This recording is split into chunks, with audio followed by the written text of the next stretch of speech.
Hello and welcome to Everything Foster Care with me, Jason Cottrell, and guests. And my guest today is Sir John Timpson from the Timpson, I want to say foundation, but it's actually more an empire, really, isn't it? So hello, Sir John. Hi, very good to see you.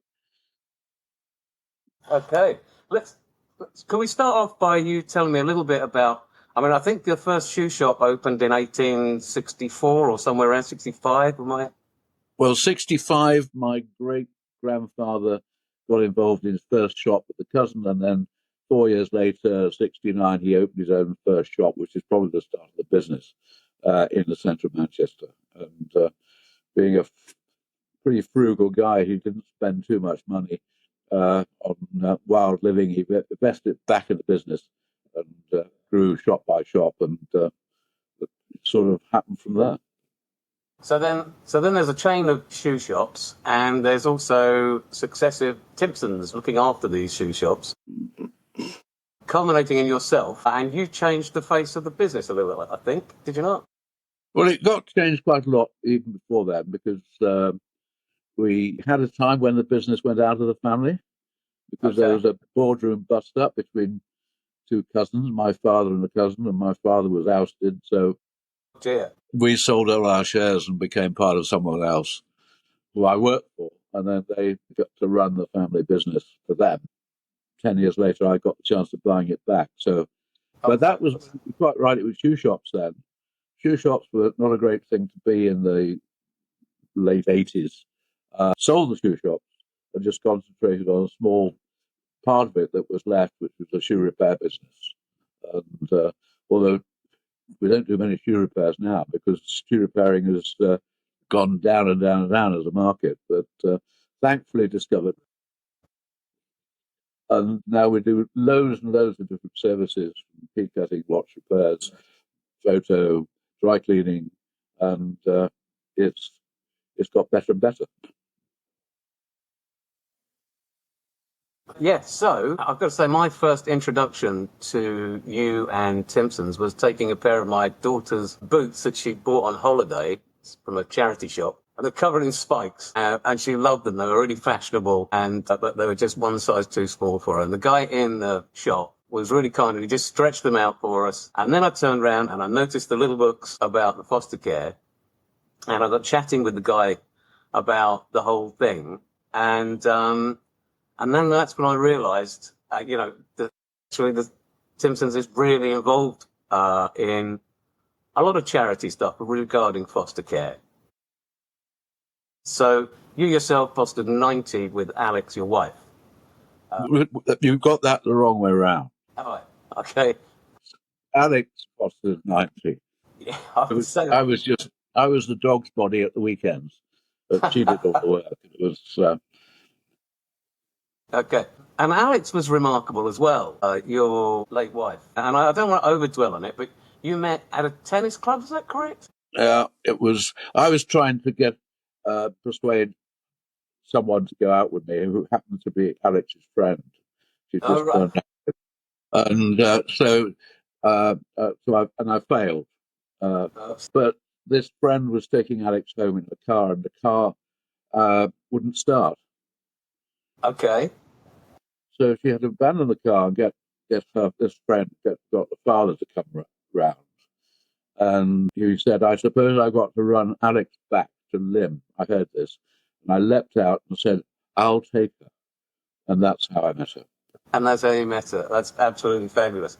And clearly, you made an incredible partnership because she helped, from what I've read, she helped the businesses as well to grow. So when did you decide to foster? I'm really interested in this because we fostered sort of later on in life when our kids were grown up. And I'm wondering, when did fostering kind of come into your circle, come into your understanding that there was a need for fostering and that you'd be a good match for that, or that Alex would be a good match for that? Alex, when I met her, she was a nanny. She'd been trained as a nursery nurse, so children were her thing. That's what she did. We had three children: Victoria, James, and Edward, and couldn't have any more children. And when Edward went off to school, she looked around for something else to do. naturally to do with children, and she looked at working in a nursery or whatever, and then saw an advert for foster care. I think we had a bit of a discussion about it, but I think she really pretty well told me that's what we were going to do.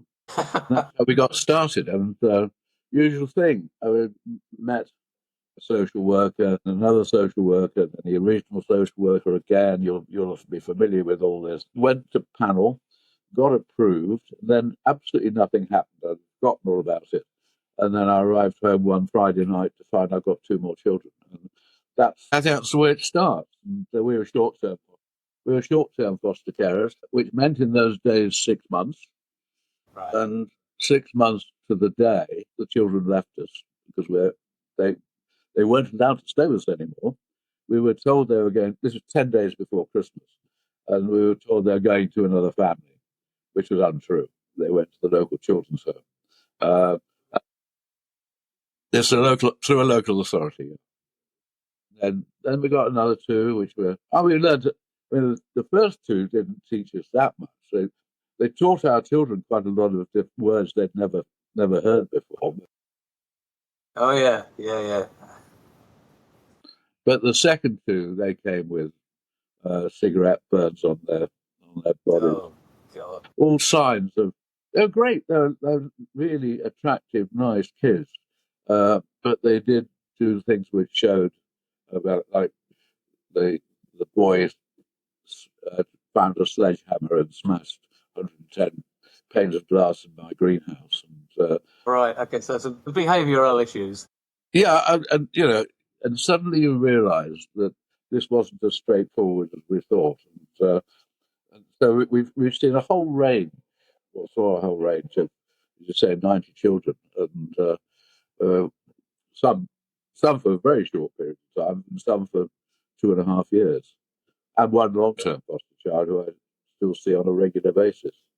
It's lovely. It's like we've got a young lady now who was a friend of my Sarah's when they were at school, and she had a really tricky childhood and got thrown out of her own house. And we helped her set up and get her own flat and all this with the local authority. And she's become like another adopted daughter because she's here quite a lot, Shania, and we love her to bits. But our story is very much like yours, as much as we did that whole year of social workers coming to visit, make sure that we're okay, and all of that. And then went to panel, and yes, fine, nothing.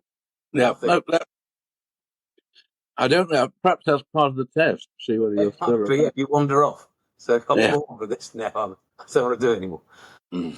And now we've got two young girls who came to us with neglect, funny enough, and you'll come across this, I'm sure, quite a lot. And they were, I wouldn't say feral, but not far off it.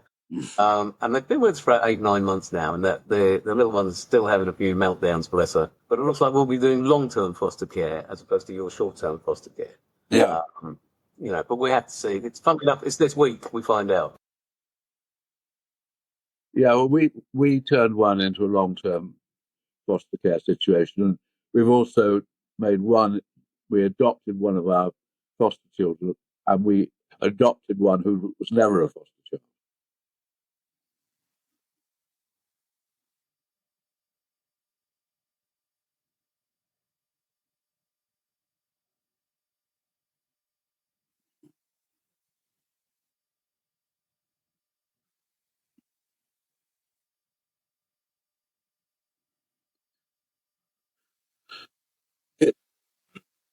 With not as employees but as colleagues, it seems like the two seem to be quite integrally linked. I think is that fair to say? There's certainly along the way there's a lot in what you say. I mean, the actual idea of giving people the freedom to do the job the way they wish started as a way of improving the service to our customers.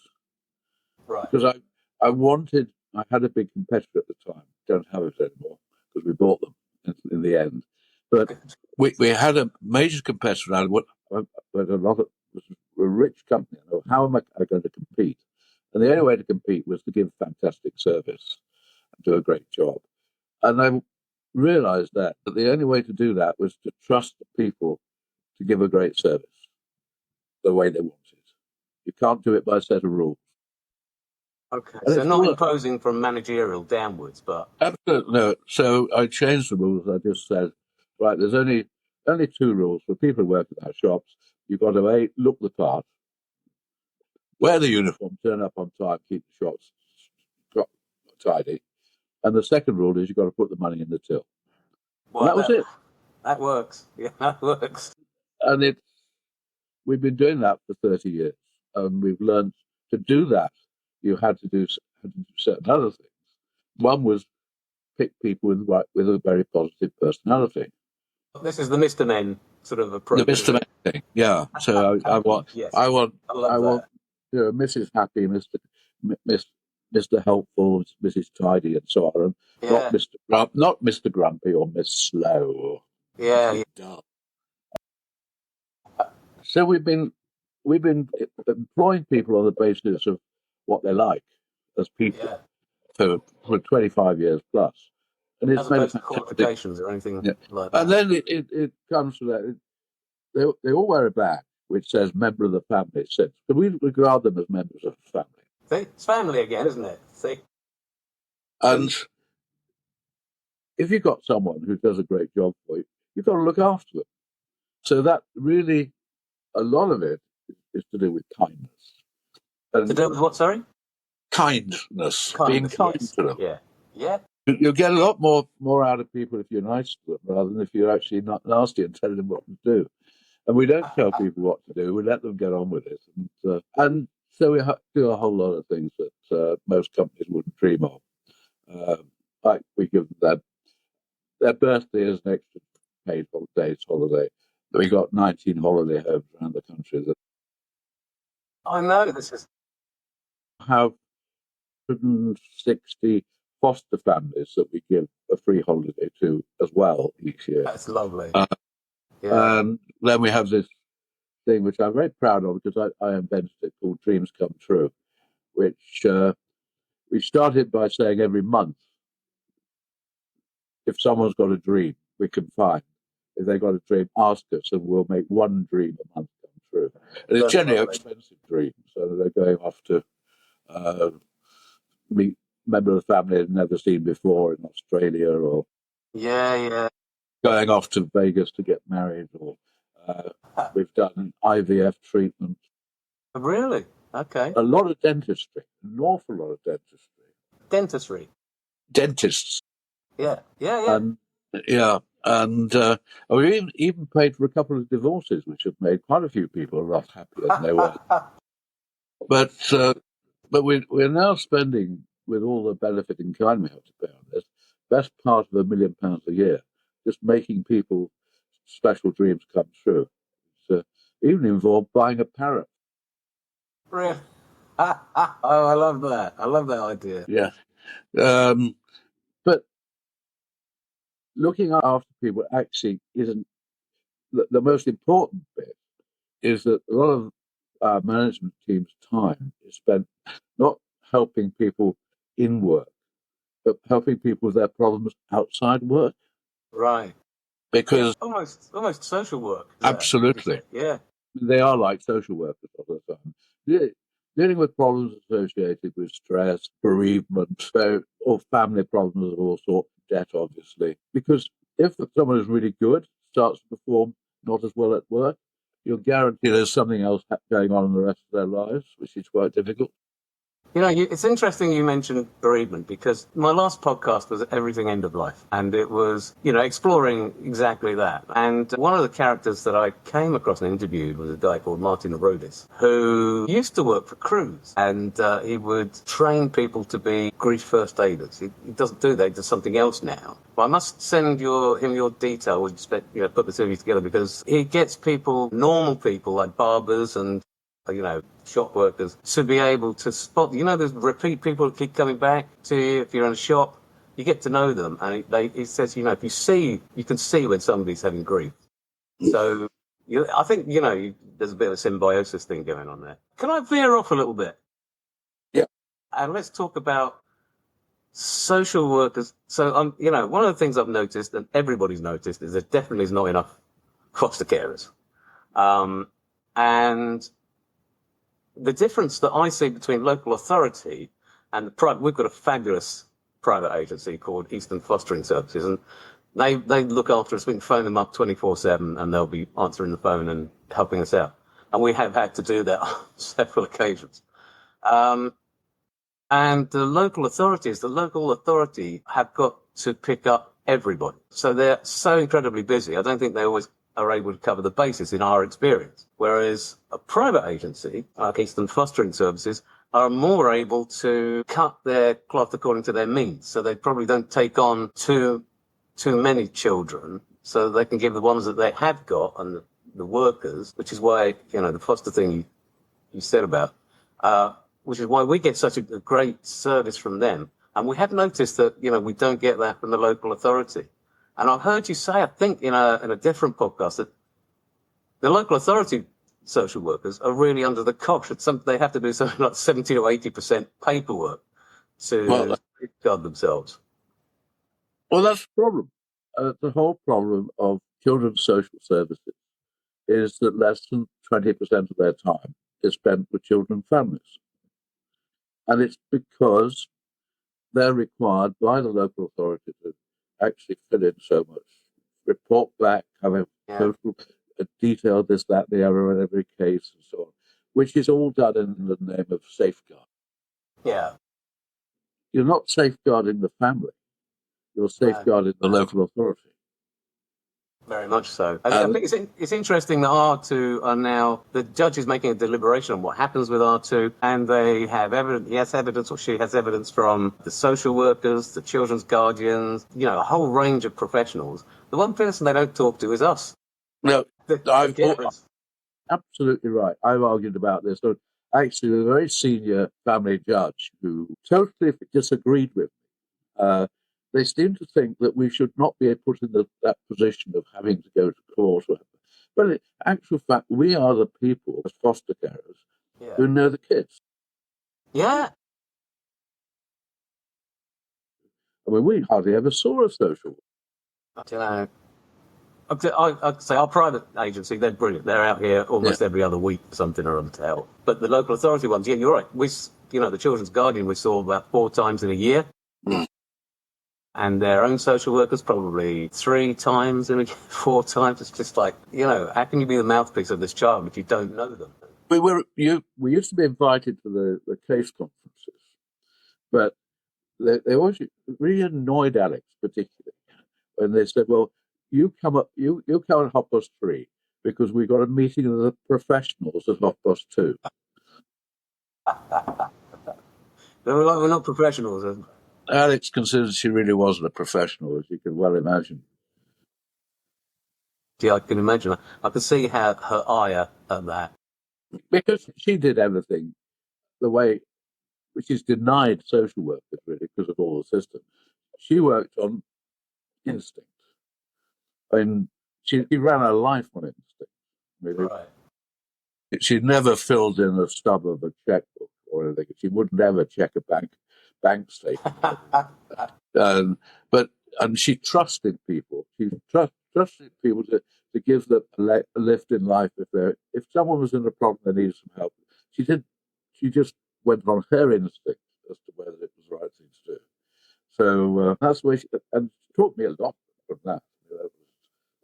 That's probably where the upside down management. Where I had the courage to do the upside down management. Because she would do exactly what she liked to do. That sounds just beautiful. I've been invited. Interesting. You probably won't know this, but Colchester has been awarded a compassionate city status, and I've got to go and do a talk with a bunch of businesses who have started to get together to become a kind of group of compassionate businesses. And I've got to do the flag signposting and just send them all in the direction of Sir John Timpson and the upside down management, because I think so many businesses could really benefit from that approach rather than the models that we see from the NHS and from private top down management styles. So I'll do that, and I'll have a chat about that. No, well, I remember very clearly, I was in our kitchen at home, and Peter Jones, the tall guy on Dragon's Den, did a program on me, and it included going to our house and he was chatting to Alex, and he found it quite difficult to understand that we weren't interested in KPIs and budgets and Yeah.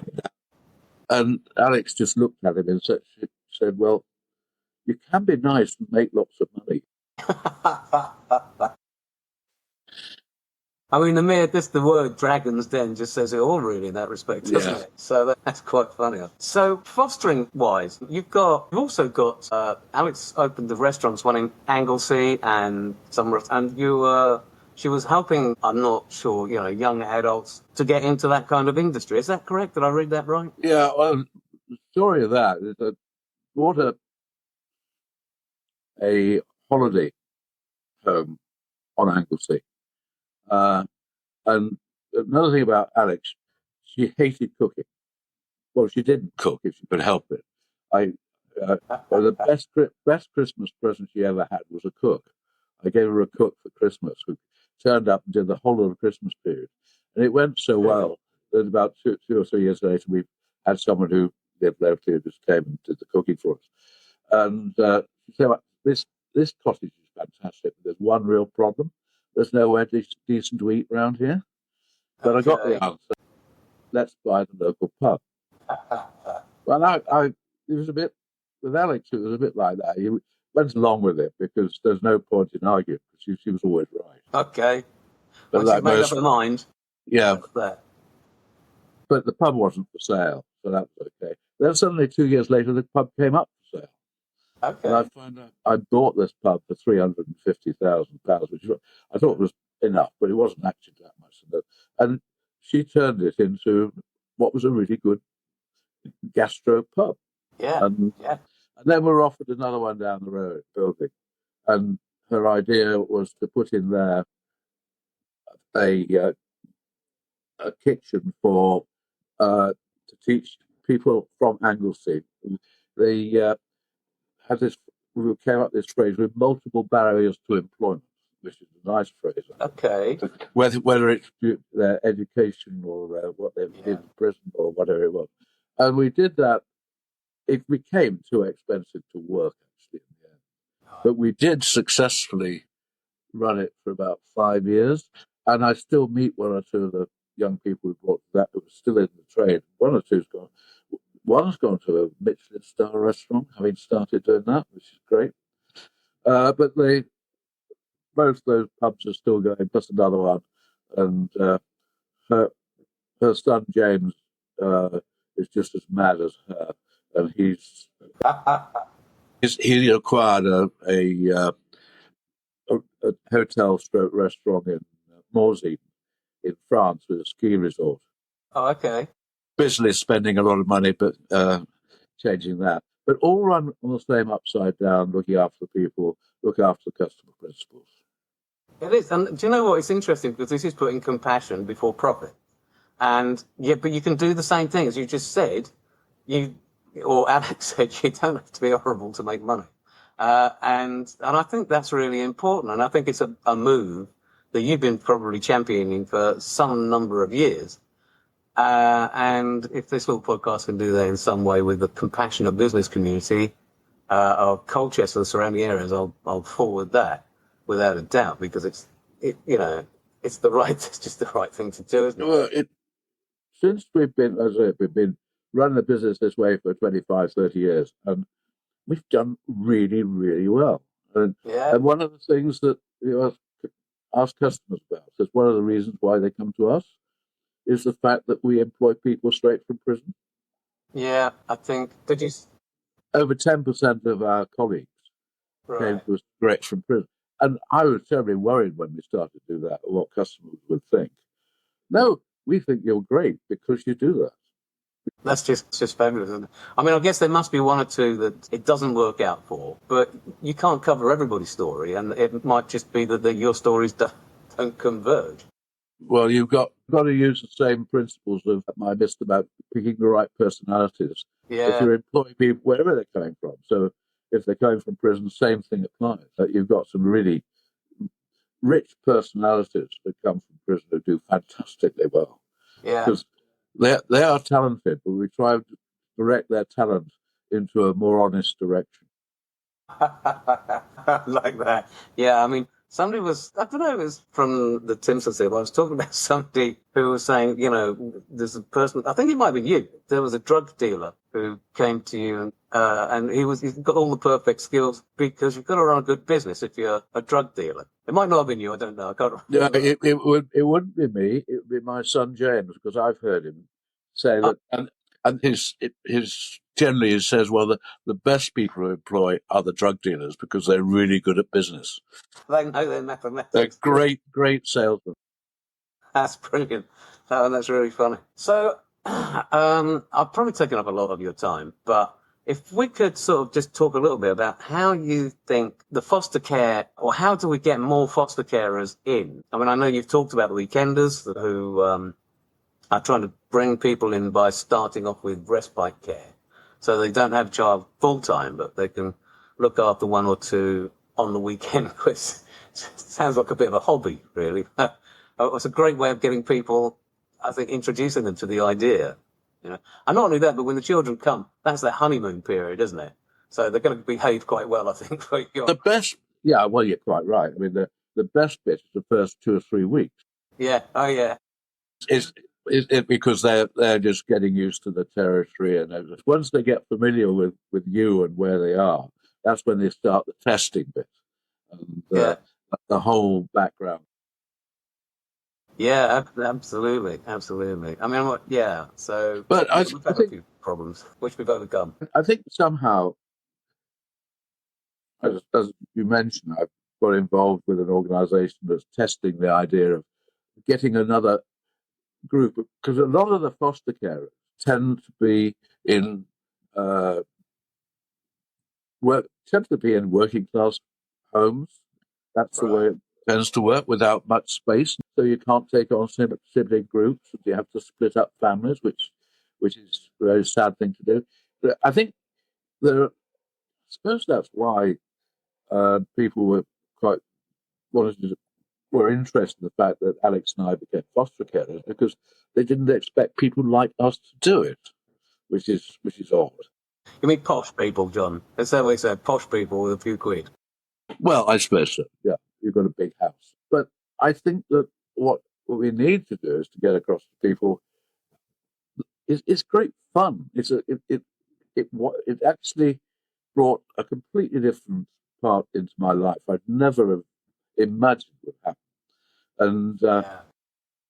Alex and I were very lucky. We had a still are down the road who qualified as foster carers so they could look after our foster children while we went away for a fortnight's holiday. Right.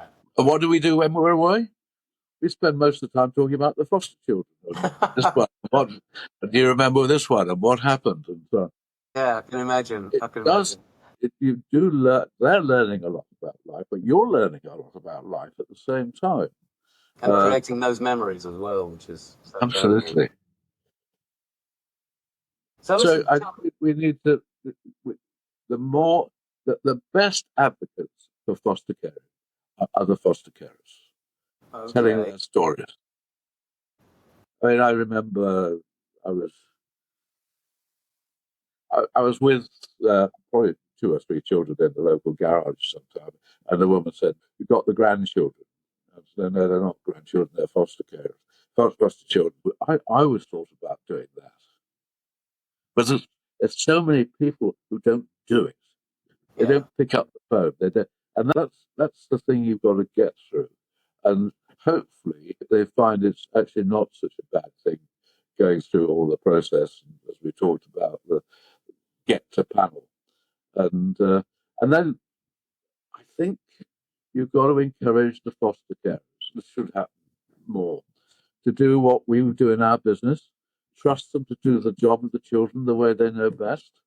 Yeah. And there are more rules now than when I started. And that people are worried about, oh, what am I going to do about this? And how we've got to make sure we fill in forms and that. And this is a problem. It isn't just affecting the social workers, it can affect foster carers too. So just lighten up. The biggest risk, all this safeguarding thing, the biggest risk to children is actually the regulations themselves. Okay, to explain. So you So, think because of the amount of paperwork, they're discouraging people from becoming foster carers. and discouraged them. The idea of going, I mean, holidays, where we took our foster children on holiday. And, okay, we did have to get one piece of paper to make sure that we could get them out of the country. Yeah. But a lot of social workers actively discourage that sort of thing, make it too difficult for them. You want the children to live the lives of your family. They're part of they are part of your family and equal with the other children.